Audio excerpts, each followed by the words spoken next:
High viewers, more than 1 year వరంగల్లో medico ప్రీతి ఆత్మహత్య చేసుకొని చనిపోయిన ఘటన. ఎలా ఏ మందులైతే రకంగా ఆ మనిషికి సంబంధించి స్పృహ లేకుండా చేస్తాయి, ఎనస్థీషియా సంబంధించి మొత్తం మందులండి, అవి తీసుకొని పడిపోయిన తర్వాత అక్కడ చెక్ చేసి అప్పుడే కార్డియాక్ అసిస్టెంట్గా చేసి ఆ తర్వాత నిమ్స్ ఆసుపత్రి పట్టుకొచ్చి ఇంకా అప్పటికే 2 రోజుల నుంచి చనిపోయిందని డిక్లేర్ చేశారు. హైదరాబాద్ వాళ్ళ ఇంటి కూడా ఆపకుండా డైరెక్ట్గా సొంతకి తీసుకెళ్ళిపోయారు. పెద్ద ఇష్యూ అది. అతను సస్పెండ్ చేశారు, జైల్లో ఉంచారు. అతను మరలా వచ్చాడు, మరలా సస్పెన్షను, ఆ కథ ఏదో నడుస్తూ ఉంది.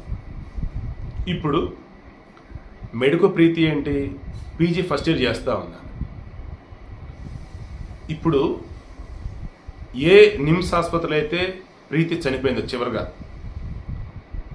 అదే నిమ్స్ ఆసుపత్రులు ఇప్పుడు అడిషనల్ ప్రొఫెసర్ క్యాడర్లో అదే అనస్థీషియా విభాగానికి సంబంధించి ఉన్నటువంటి ఒక రకంగా డాక్టర్ అండ్ ప్రొఫెసర్ ప్రాచ్కర్, ఈమె బేగంపేటలోని బ్రాహ్మణగూడెం బ్రాహ్మణ వీధి అక్కడ ఉంటారట బేగంపేట. ఏజ్ 45+.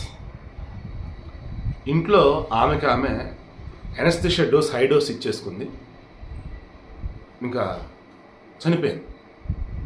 అంటే మెడికో ప్రీతి చనిపోవాలన్నా ఇంజెక్ట్ చేస్తుంది.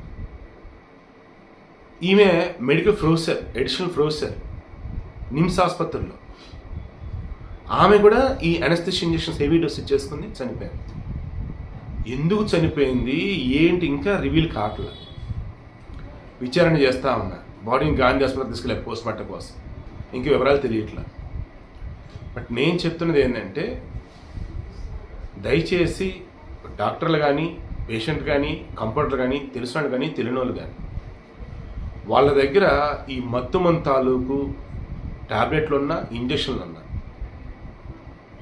వారు ఏమాత్రం మీకు తేడా కనిపిస్తున్నారు అంటే వారికి వాటిని దూరంగా ఉంచండి, లేదా వారిని ఒక కంట కనబడి జాగ్రత్తగా ఉండండి. బట్ ఆమె చనిపోవడం చాలా బాధాకరం. ఎందుకు చనిపోయిందని రీజన్ తెలియటం, ఫైనాన్షియల్ ఇష్యూసా, పర్సనల్ ఏదైనా ప్రాబ్లమా, లేదన్నప్పుడు నిమ్స్ ఆసుపత్రిలో ఏదైనా ప్రాబ్లమా తెలియటం. బట్ చనిపోవడం చాలా చాలా బాధాకరం.